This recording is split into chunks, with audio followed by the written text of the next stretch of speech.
Bismillahirrohmanirrohim.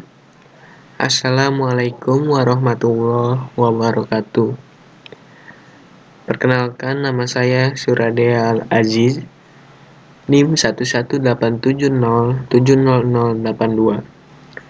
Saya dari jurusan Teknik Elektro UIN Sunan Gunung Jati, Bandung.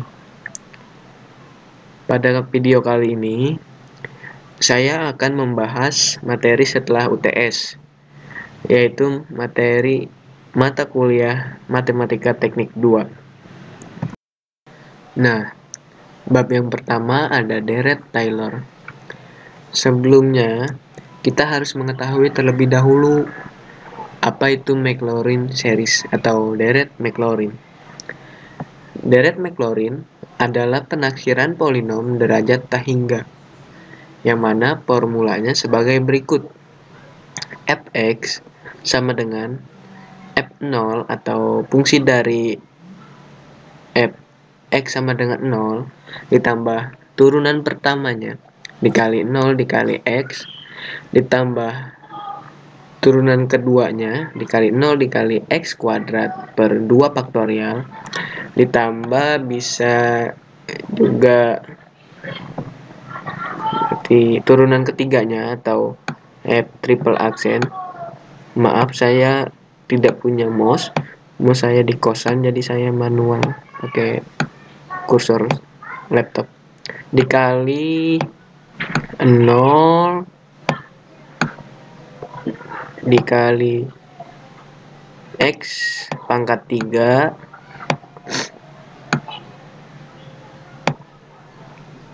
per 3 faktorial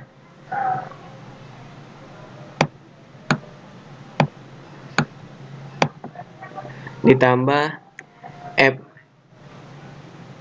n, yang mana n ini adalah orde dari banyaknya turunan,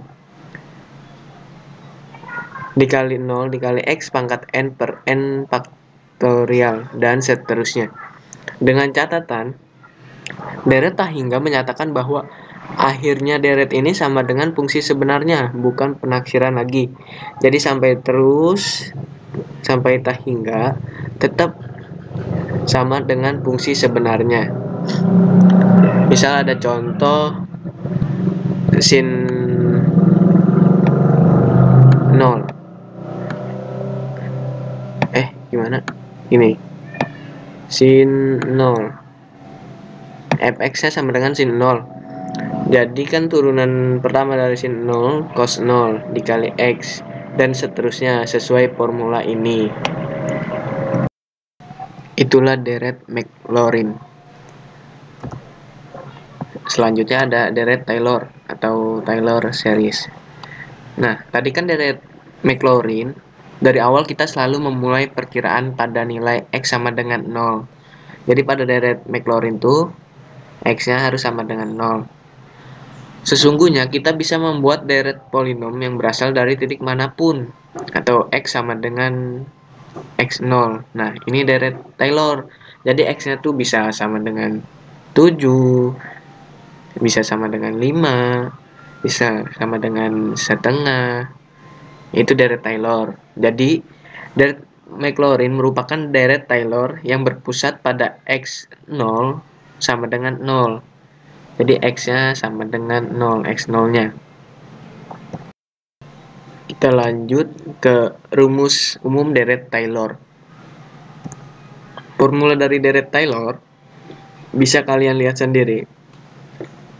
Fx sama dengan Fx0 ditambah F aksen X0 atau turunan pertama X0 dikali X min X0 ditambah turunan kedua dari X0 dikali X min X0 pangkat 2 per 2 faktorial ditambah berarti turunan ketiga dari X0 yang mana F triple aksen. Maaf ya, saya pakai ini agak sulit. Dikali X0 maaf,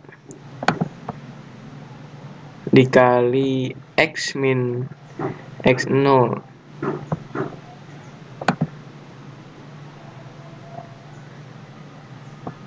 maaf ya,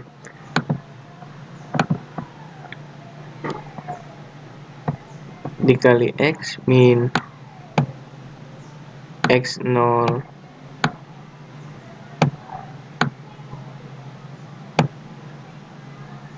pangkat 3, maaf kecoret bukan, per 3 faktorial ya berarti, karena turunan ketiga.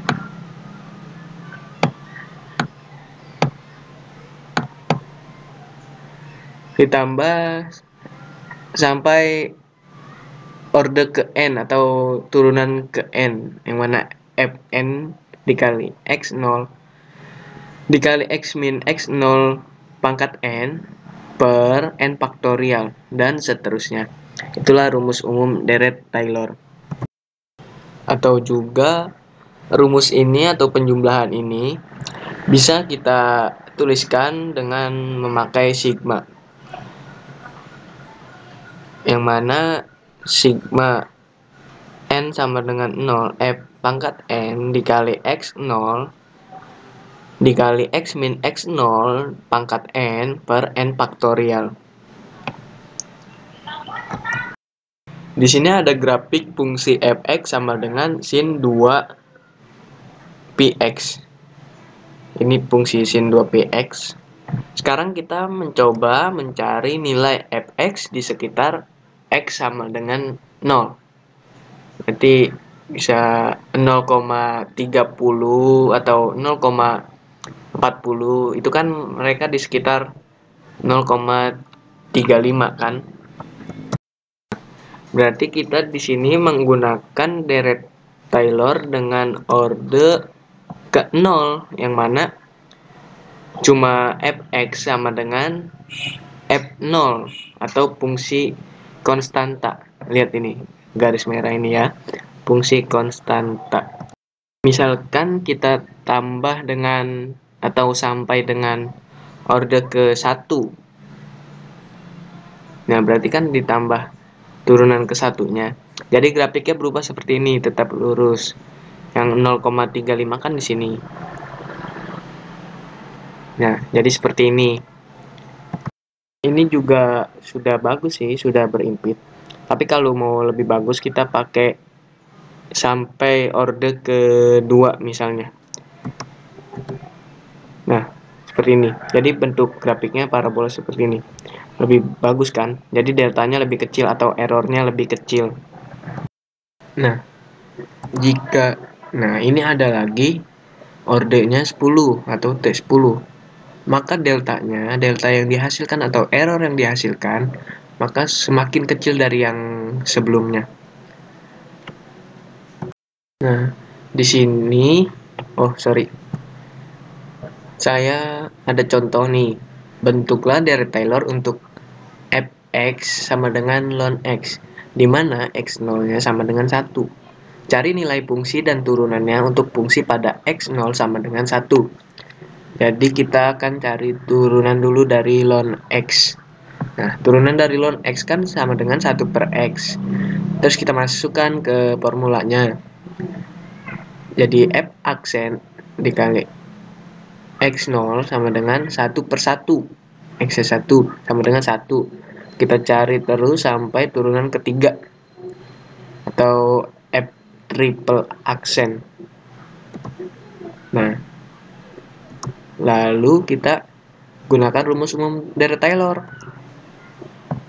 Kita masukkan jadi fx sama dengan fx0 ditambah f aksen x0 dikali x min x0 ditambah f double aksen x0 dikali x min x0 pangkat 2 per 2 faktorial sampai seterusnya, sampai orde ke n. Ini merupakan rumus umum dari Taylor-nya ya. Jadi bisa disimpulkan ln x ini sama dengan, bisa pakai rumus Dirac-Taylor. Kita lanjut ke Truncated Taylor series.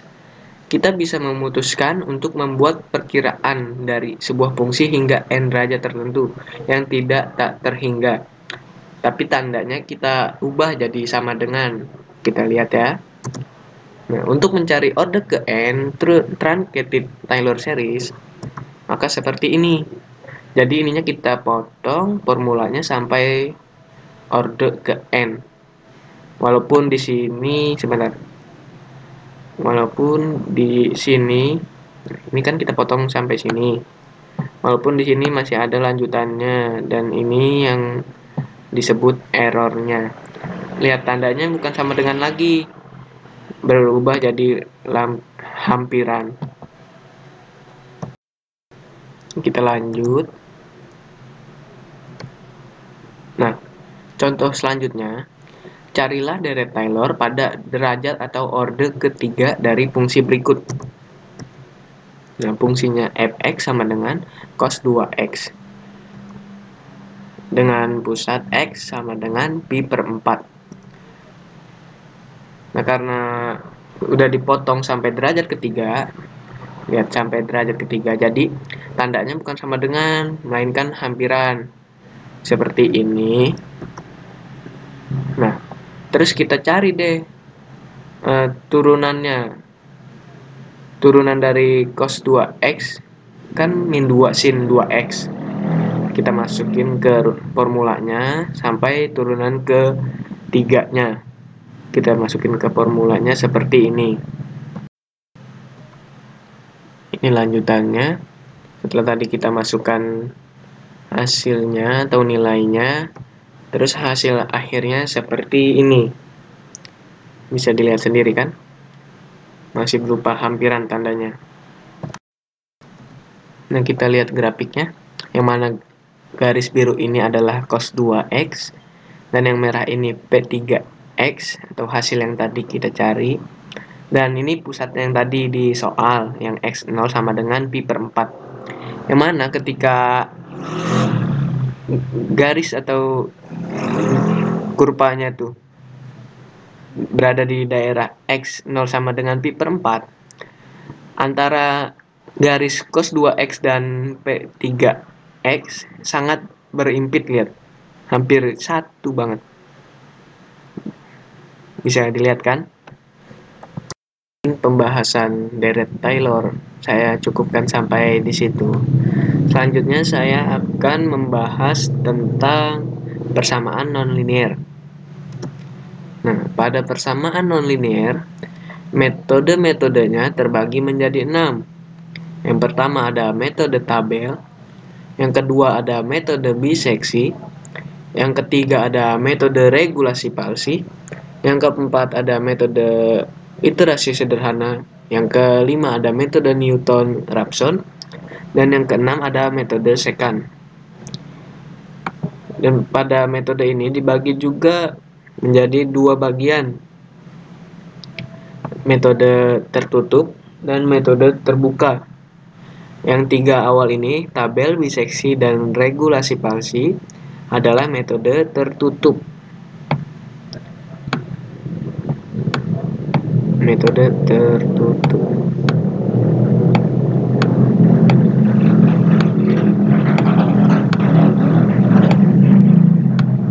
Maaf ya.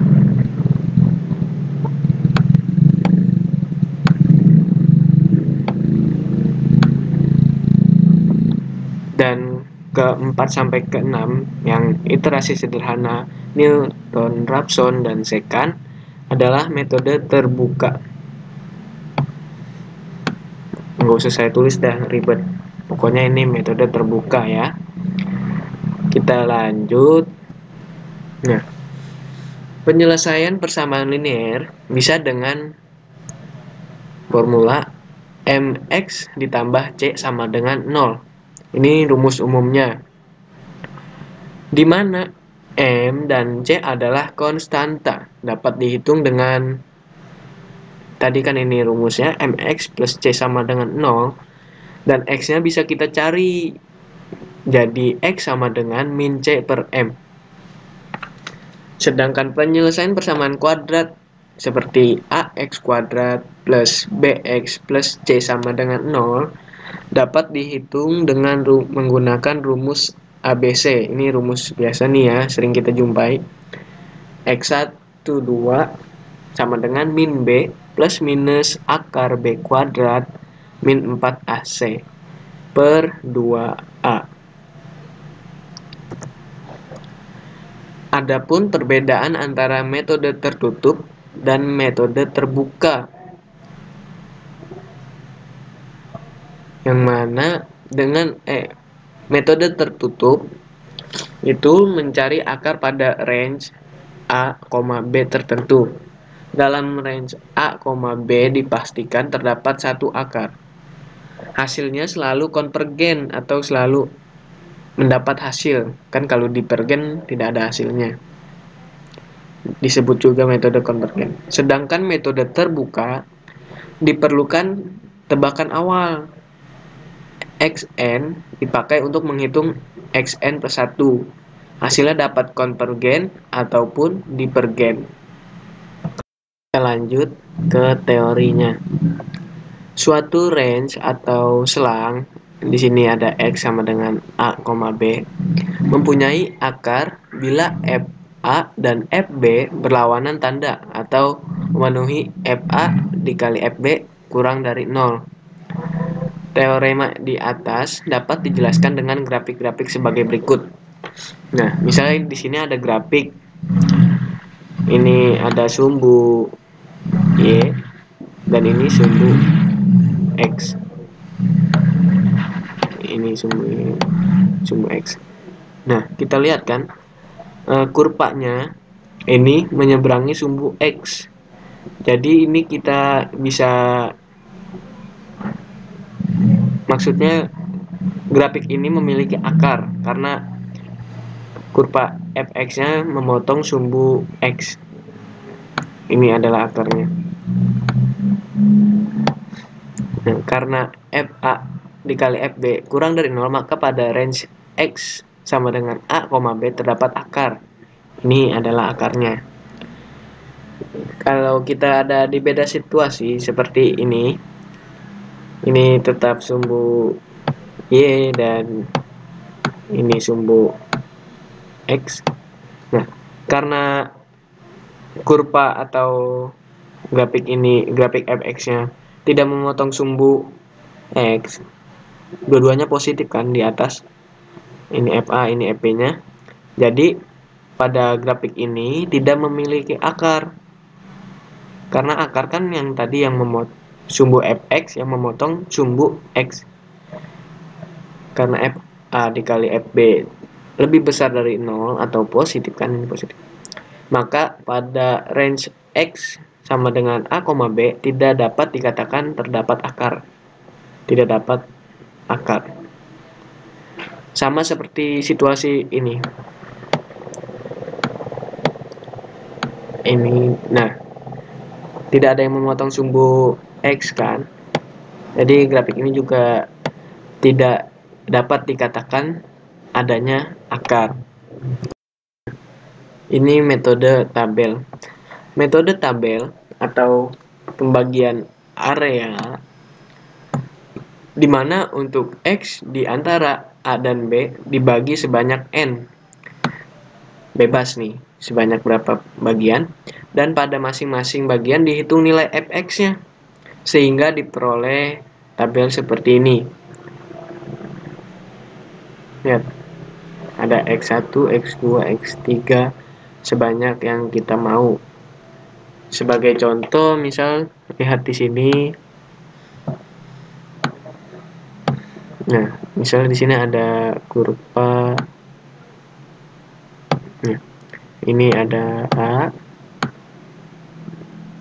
Aduh, maaf ya jelek. Dan di sini ada B. Nah, kita bagi sebanyak N bagian. Misalnya 1, 2, 3. 1, 2, 3.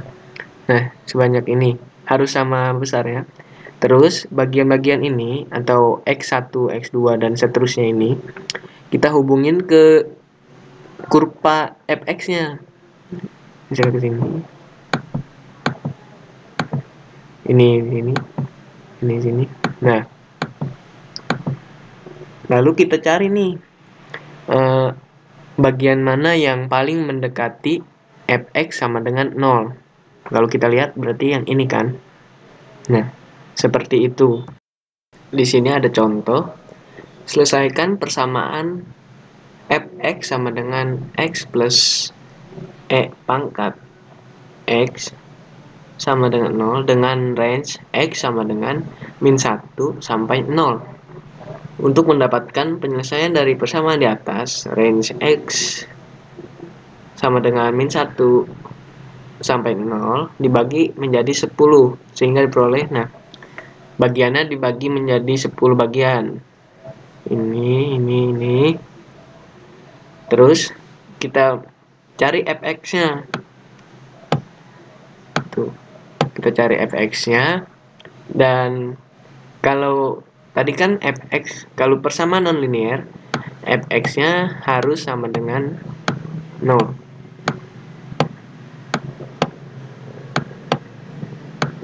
Fx-nya sama dengan 0. Misalnya kita susah banget nih, nggak nemu hasil 0, kita cari yang paling mendekati 0. Kita lihat di sininya nih, kita cari yang paling mendekati 0. Kalau dilihat dari sini berarti yang bagian ini ya, min 0,6. Seperti itu. Nah, dari tabel diperoleh penyelesaian berada di antara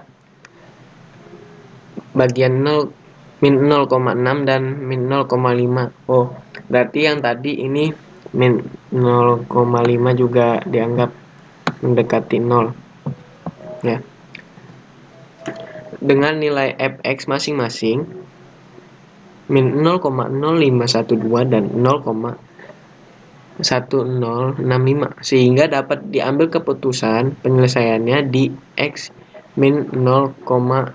Nah, seperti yang saya tadi bilang ya, di x sama dengan min 0,6. Bila pada range x sama dengan min 0,6 sampai min 0,5 dibagi lagi jadi 10, maka diperoleh fx terdekat dengan 0 pada x sama dengan min 0,57 dengan fx-nya 0,00447. Nah, berarti semakin banyak kita bagi bagiannya, maka yang dekat dengan 0-nya itu akan semakin dekat gitu. Seperti itu. Tapi jangan salah, pada metode tabel pun memiliki kelemahan. Metode tabel ini secara umum sulit mendapatkan penyelesaian dengan error yang kecil. Karena itu metode ini tidak digunakan dalam penyelesaian persamaan nonlinear. Oh, berarti ini tidak digunakan ya guys. Nah, tetapi metode ini digunakan sebagai taksiran awal mengetahui area penyelesaian yang benar sebelum menggunakan metode yang lebih baik dalam menentukan penyelesaiannya. Selanjutnya ada metode biseksi. Ide awal metode ini adalah metode tabel, di mana area dibagi menjadi n bagian. Oh, berarti ini perkembangan dari metode tabel. Hanya saja, metode biseksi ini membagi range menjadi 2 bagian. Dari 2 bagian ini dipilih bagian mana yang mengandung dan bagian yang tidak mengandung akar dibuang. Hal ini dilakukan berulang-ulang hingga diperoleh akar persamaan. Untuk menggunakan metode biseksi, terlebih dahulu ditentukan batas bawah A dan batas atas. Nanti ini penentuan ini untuk menentukan akarnya berada di bagian yang mana. Kemudian dihitung nilai tengahnya. X sama dengan A plus B dibagi 2 ya. Nah, dari nilai X ini perlu dilakukan pengecekan keberadaan akarnya seperti yang saya bilang tadi. Secara matematik, suatu range terdapat akar persamaan bila FA dan FB berlawanan tanda atau dituliskan FA dikali FB kurang dari 0. Nah, selanjutnya setelah dilakukan di bagian mana terdapat akar, setelah ditentuin akarnya, udah ditemuin di mana gitu, di bagian mana, maka batas bawah dan batas atas diperbaharui sesuai dengan range dari bagian yang mempunyai akar. Seperti itu. Di sini ada contohnya. Selesaikan persamaan X kali E pangkat min X plus 1 sama dengan 0 dengan menggunakan range X sama dengan min 1 sampai 0. Maka diperoleh tabel biseksi sebagai berikut. Nah, ini pada iterasi pertama, batas bawahnya min 1, batas atasnya 0, kita belah menjadi dua bagian, yang mana tengahnya sama dengan min 0,5. Setelah itu, yang tengah ini kita cari fx-nya, didapati hasil positif ini ya. Nah, setelah itu dicari fa-nya, dan hasilnya negatif. Jika keterangannya berlawanan tanda, fx-nya positif dan fa-nya negatif, maka berarti akarnya sudah dipastikan di bagian tersebut. Begitupun seterusnya. Dari tabel tadi didapati di mana X sama dengan A plus B per 2. Pada iterasi ke-10 diperoleh X sama dengan min 0,56738 dan fx-nya min 0,00066. Untuk menghentikan iterasi dapat dilakukan dengan menggunakan toleransi error atau iterasi maksimum. Dengan catatan, menggunakan metode biseksi dengan toleransi error 0,001 dibutuhkan 10 iterasi. Semakin teliti kecil toleransi errornya, maka semakin besar jumlah iterasi yang dibutuhkan. Kita lanjut ke metode regulasi palsi. Metode pencarian akar persamaan dengan memanfaatkan kemiringan dan selisih tinggi dari dua titik batas range. Dua titik A dan B pada fungsi fx digunakan untuk mengestimasi posisi C. Jadi bisa diatur ya dari akar interpolasi linier, dikenal dengan metode regulasi palsi. Nah, jadi seperti ini. Ini bisa kita tentuin nih, X-nya jadi sama dengan A F B min B F A per F B min F A. Seperti itu. Ini ada contohnya. Selesaikan persamaan X kali E pangkat min X plus 1 sama dengan 0 pada range X sama dengan 0 sampai min 1. Caranya sama seperti tadi. Ini X di sini sama juga dengan C-nya ya. Sama seperti tadi ini caranya. Oke.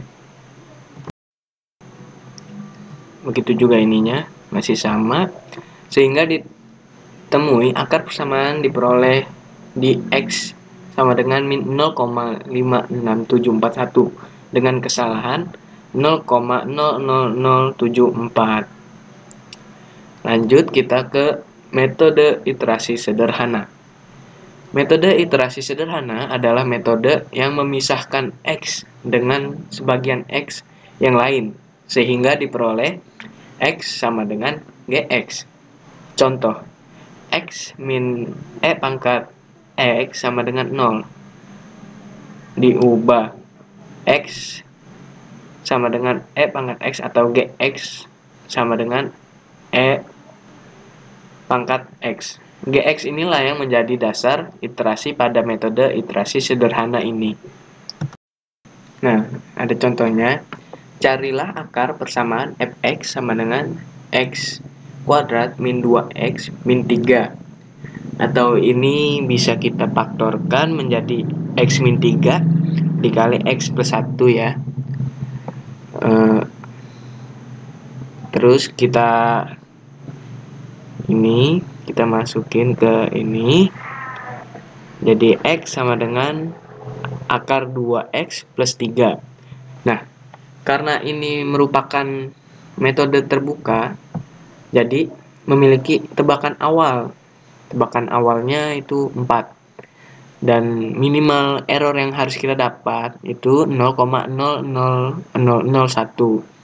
Dan persamaan ini dimasukkan ke persamaan ini, jadi xn plus 1 sama dengan akar 2x n plus 3. Dan hasilnya adalah 3. Adapun syarat kekonvergensian. Pada range I, yang mana sama dengan S min H sampai S plus H, dengan S merupakan titik tetap, bisa dibilang konvergen monoton jika 0 kurang dari G aksen X kurang dari 1 untuk setiap X anggota I. Dan bisa dikatakan konvergen berosilasi jika min 1 kurang dari G aksen X kurang dari 0 untuk setiap X anggota I. Bisa dibilang divergen monoton jika G aksen X-nya lebih besar dari 1 untuk setiap X anggota I. Dan bisa dibilang divergen berosilasi jika G aksen X kurang dari min 1 untuk setiap X anggota I. Kita lanjut ke metode terbuka selanjutnya, yaitu metode Raphson. Metode pendekatan yang menggunakan satu titik awal dan mendekatinya dengan memperhatikan slope atau gradien pada titik tersebut. Titik pendekatan ke n plus 1 dituliskan dengan sebagai berikut. Seperti ini kan. Xn plus 1 sama dengan Xn min F pangkat 1 dikali F kali Xn per F pangkat 1 dikali Xn. Contoh soalnya untuk lebih jelas lagi. Selesaikan persamaan X min E pangkat min X sama dengan 0 dengan titik pendekatannya atau pendekatan awalnya X0 sama dengan 0. Yang mana ini ada Fx sama dengan X min E pangkat min X diturunkan ya, X jadi diturunkan jadi 1 dan E pangkat EX diturunkan menjadi min E pangkat min X. Karena min ketemu min jadinya positif. Lalu yang ini Fx yang sama dengan 0-nya dimasukkan ke Fx yang ini dan juga dimasukkan ke yang ini juga, sehingga dapat dihasilkan X1-nya sama dengan 0,5. Ditemukan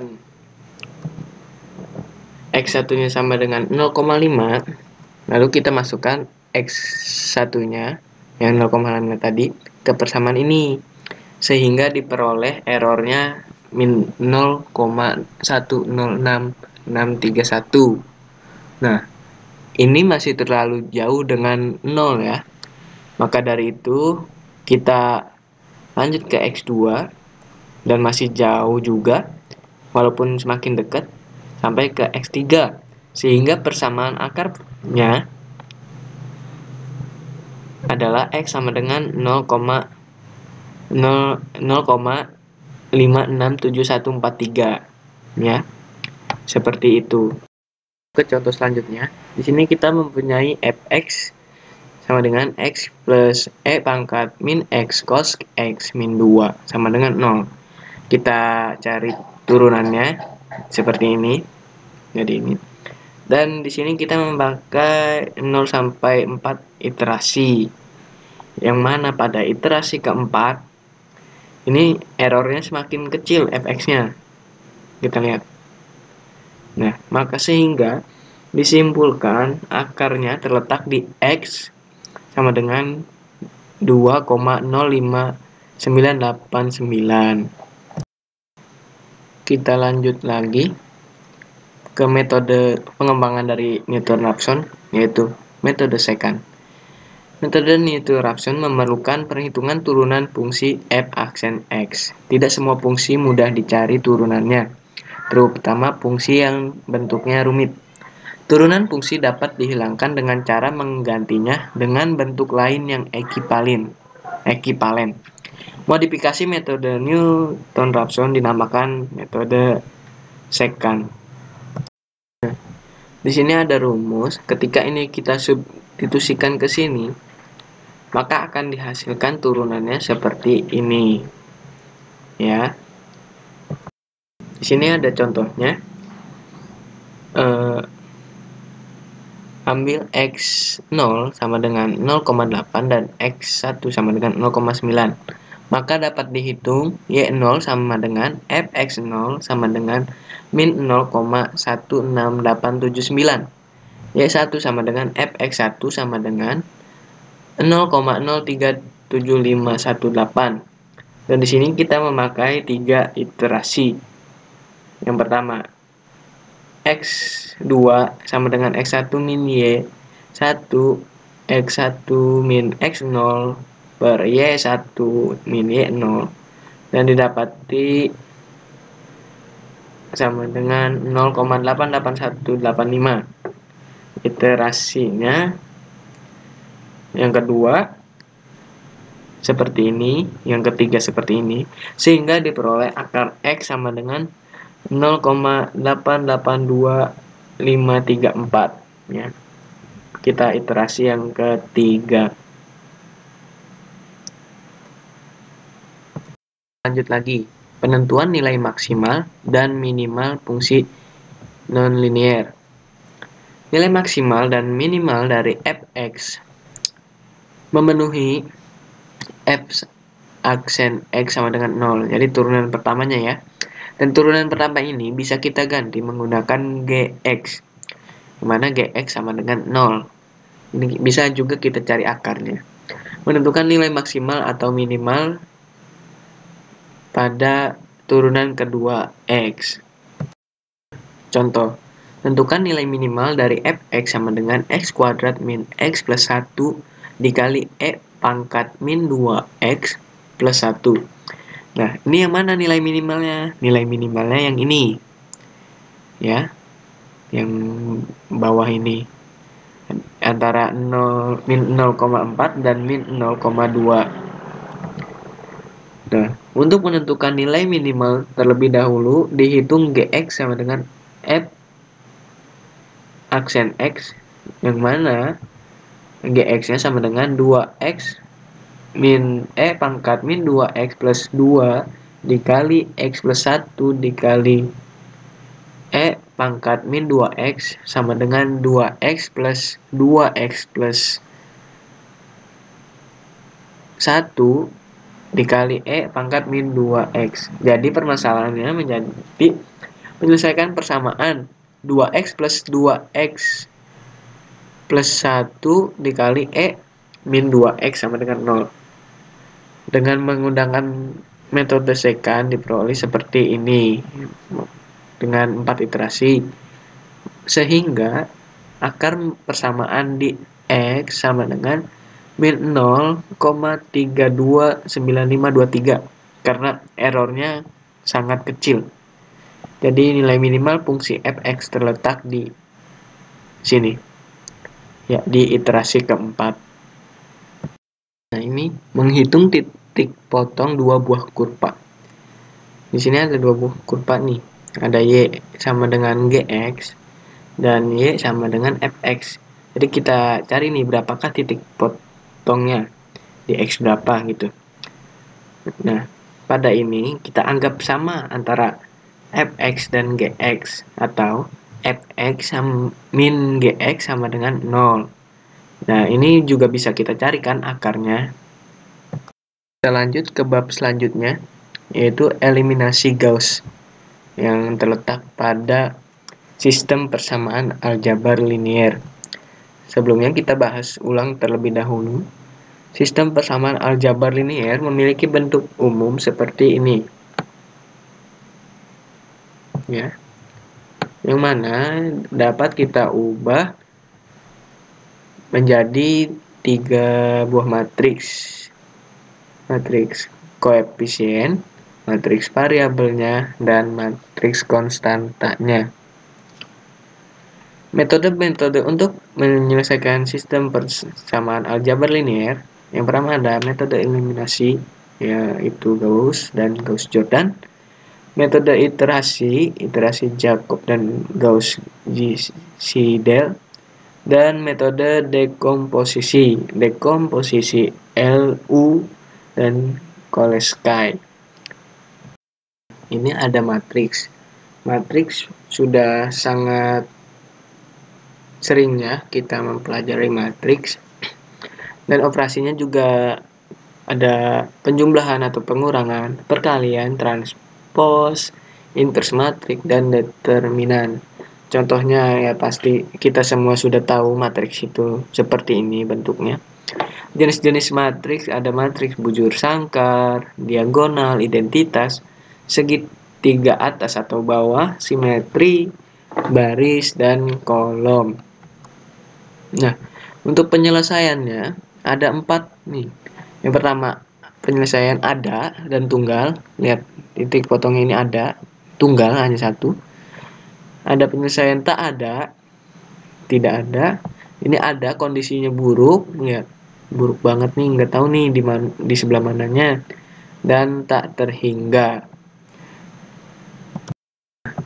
Ini dia eliminasi Gauss. Yang mana ini ada SPL yang tadi kita jelasin. Terus kita ubah atau kita ini dengan cara OBE. Dengan cara OBE. Sehingga kita bisa menentukan X3, X2, X1. Seperti itu. Ini matriks segitiga atas ya. Nah, ini ada proses eliminasinya. Eliminasikan X1 dari E2 dan E3. Hitung M21 sama dengan A21 per A11. Aksen 2 sama dengan E2 min M21 dikali E1. Dan ini juga nih bisa kalian baca. Sampai kita menggunakan proses back substitusi atau substitusi yang balik lagi dari X3 dulu baru ke X1 kita carinya ya. Di sini ada contoh yang menggunakan metode eliminasi Gauss ya. Penyelesaiannya sudah ada di sini. Dapati hasil X1 sama dengan 3, X2 sama dengan min 2,5, dan X3 sama dengan 7,00003. Kita lanjut ke eliminasi Gauss-Jordan. Nah, pada eliminasi Gauss-Jordan, kita menggunakan OBE lagi. Tapi kita tidak menggunakan no back substitution. Karena kita sudah menemukan X1, X2, dan X3-nya. Ya, seperti itu. Selanjutnya ada dekomposisi Lu. Cara menyelesaikan sistem persamaan linear dengan merubah matriks sistem A menjadi matriks segitiga bawah L dan matriks segitiga atas U. Lihat di sininya yang A ini kita ubah menjadi Lu seperti ini. Ini matriks bawah L. Lihat kan?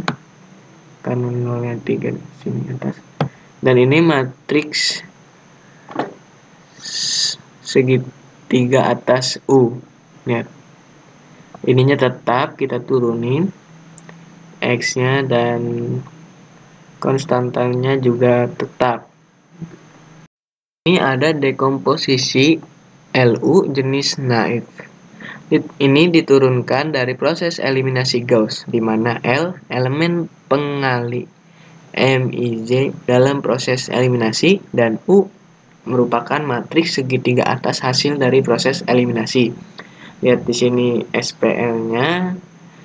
Ketika kita menggunakan proses eliminasi Gauss, maka dapat dihasilkan matriks L dengan segitiga bawah dan U segitiga atas. Ada juga dekomposisi LU yang tipe Crout. Matriks L dan U dicari dengan menyelesaikan persamaan L dikali U menghasilkan matriks A. Seperti ini. Lihat kan, L11 sama dengan A11 karena dikalikan ya, dan seterusnya seperti ini. Selanjutnya ada dekomposisi LU tipe Cholesky. Digunakan jika matriks sistem A adalah matriks simetri, yaitu matriks A-nya merupakan transpos dari matriks itu sendiri. Matriks simetri A bisa didekomposisi menjadi L dikali L transpos sama dengan A.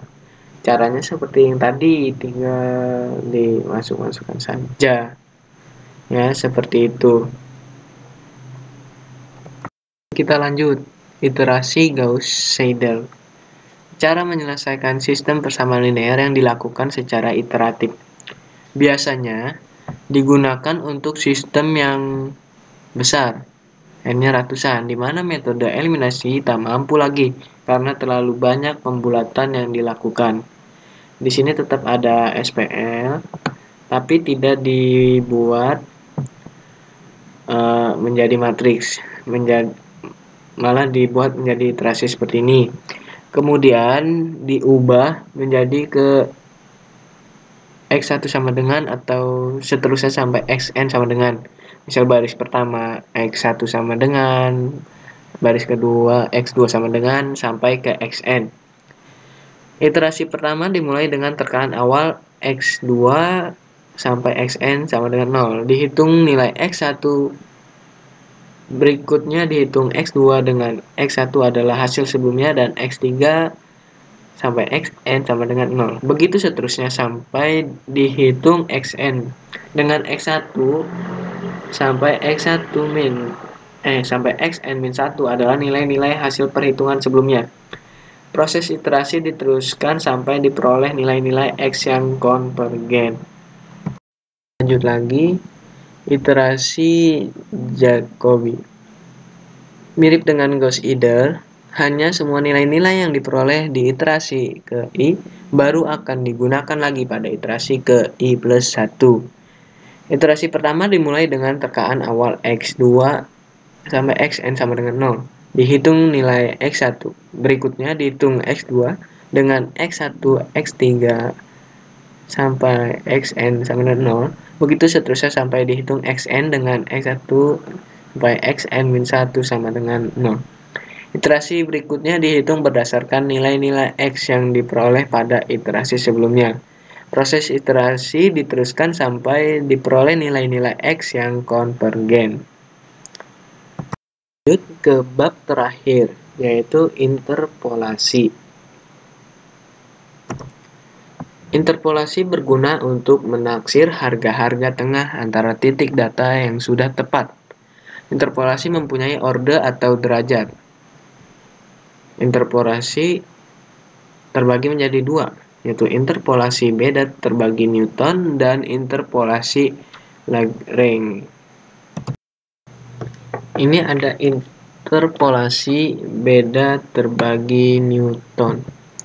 Interpolasi linear derajat atau orde 1 memerlukan dua titik. Di sini ada contohnya, berapa fx sama dengan 1,325. Nah, karena fx 1,325 berada di antara x1 dan x2 di antara ini, maka kita ambil dua titik awal 2x, yaitu x1 dan x2. Nah, selanjutnya ada interpolasi kuadratik. Ini menggunakan derajat atau order kedua, berarti memerlukan 3 titik, ya kan? Yang dipakai X1, X2, dan X3. Yang penting titiknya masih di sekitaran X 1,325, masih di sekitaran yang ditanyakan ya. Adapun interpolasi kubik, berarti ini memakai derajat atau order ketiga yang memerlukan 4 titik. Adapun interpolasi derajat atau order ke n, berarti memerlukan n plus 1 titik. Nah, ini ada catatan. Semakin tinggi order yang digunakan untuk interpolasi, hasilnya akan semakin baik atau teliti. Ini ada interpolasi linear yang kita kenal dengan garis lurus. Cara menentukannya, yang pertama menghubungkan dua titik dengan sebuah garis lurus. Pendekatan formulasi interpolasi linear sama dengan persamaan garis lurus. Ini formulanya, f1x sama dengan fx0 ditambah fx1 min fx0 dibagi x1 min x0 dikali x min x0. Persentase kesalahan pola interpolasi linear yaitu harga hasil perhitungan dikurang harga sebenarnya dibagi harga sebenarnya. Di sini ada contoh. Diketahui suatu nilai tabel distribusi student T sebagai berikut. T5% sama dengan 2,015, T2,5% sama dengan 2,571. Yang ditanya T4% itu berapa? Nah, T4% kan ini di antara T5 dan T2,5 ya. Untuk penyelesaiannya, ini tadi sudah kita ketahui kan, X0 sama dengan 5 dan diperoleh fx0 nya sama dengan 2,015, x1 nya sama dengan 2,5, fx1 nya 2,571. Oh, ini yang tadi diketahui ya, yang diketahui.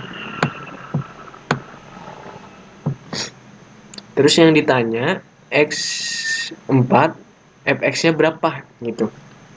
Nah, ini dilakukan pendekatan dengan order 1, yang mana ini ada formulanya, jadi tinggal kita masukin fx1-nya segini, fx0-nya segini, kita masukin, dan x-nya ini karena yang ditanya 4, jadi kita masukin x-nya 4.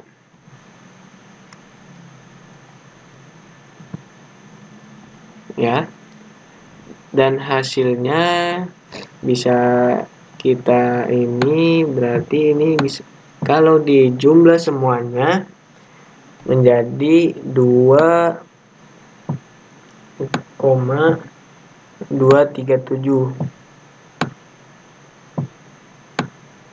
ya, bisa dihitung ini f untuk x-nya 4, fx untuk x4 ya, 2,237. Ini ada contoh kedua, ada yang diketahui ininya, yang ditanya ini sama seperti tadi, kita masukin ke rumus yang persentasinya ya, gitu aja. Nah, pendekatan interpolasi dengan derajat 1 pada kenyataannya sama dengan mendekati suatu harga tertentu melalui garis lurus. Untuk memperbaiki kondisi tersebut, dilakukan sebuah interpolasi dengan membuat garis yang menghubungkan titik, yaitu melalui order 2, order 3, order 4, dan seterusnya, yang sering juga disebut interpolasi kuadratik, kubik, dan seterusnya. Nah, kita lanjut ke interpolasi kuadratik. Interpolasi order 2, ya, kuadratik order 2, sering disebut sebagai interpolasi kuadratik, memerlukan 3 titik data.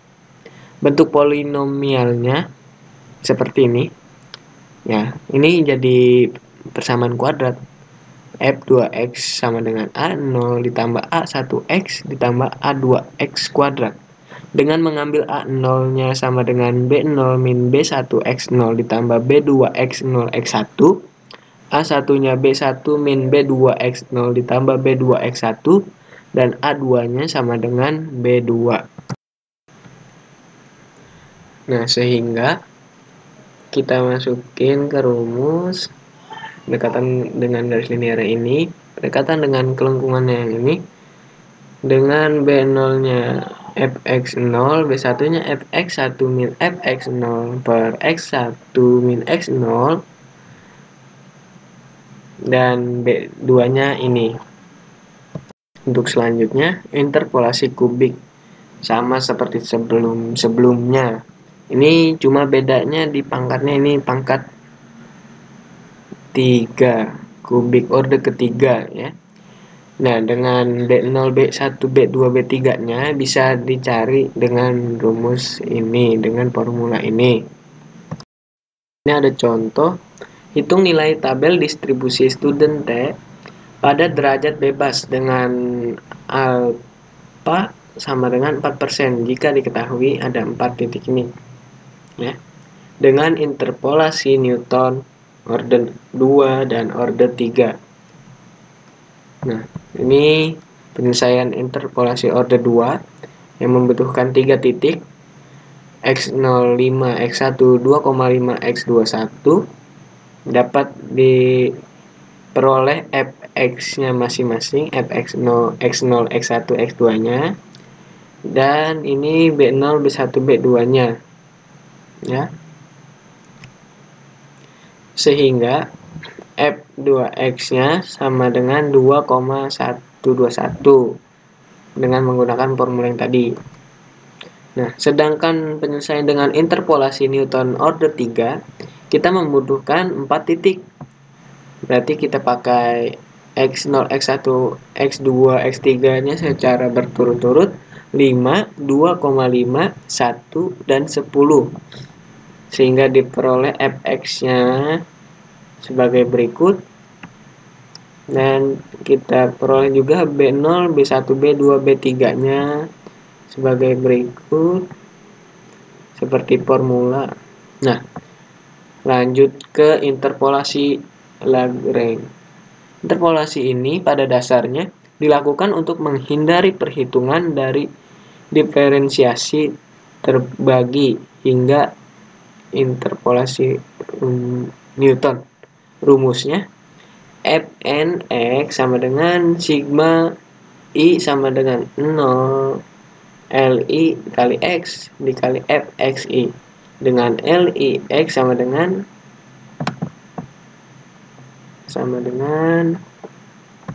Lix-nya sebagai berikut. Pendekatan orde ke-1 pada interpolasi Lagrange. F1x sama dengan L0x fx0 ditambah L1x fx1. Nah, ini L0x-nya dan ini L1x-nya. Jadi seperti ini. Ya. Nah, sedangkan pendekatan orde keduanya rumusnya seperti ini, dan tinggal kita masukkan saja sehingga menghasilkan seperti ini. Sedangkan pendekatan orde ketiga rumusnya seperti ini. Nah, tinggal masukkan saja ya, bisa dipahami. Nah, ini ada contoh berapa nilai distribusi T pada alpha sama dengan 4%. Nah, ini kita ambil alpha 2,5%, X0-nya sama dengan 2,5, Fx-nya segini, alpha 5% Fx-nya segini, dan alpha 10% Fx-nya segini. Ketika kita memakai pendekatan orde ke-1, tinggal kita masukin ke rumus yang tadi, yaitu Fx sama dengan L0x Fx0 tambah L1x fx1. Nah, kita masukin sehingga hasilnya 2,237. Nah, kita memakai cara pendekatan order kedua, sama seperti tadi. Kita masukkan saja ke rumus ini, ya, sehingga dihasilkan 2,214. Ya, mungkin itu saja dari saya. Kurang lebihnya saya mohon maaf. Sekian, terima kasih. Wassalamualaikum warahmatullahi wabarakatuh.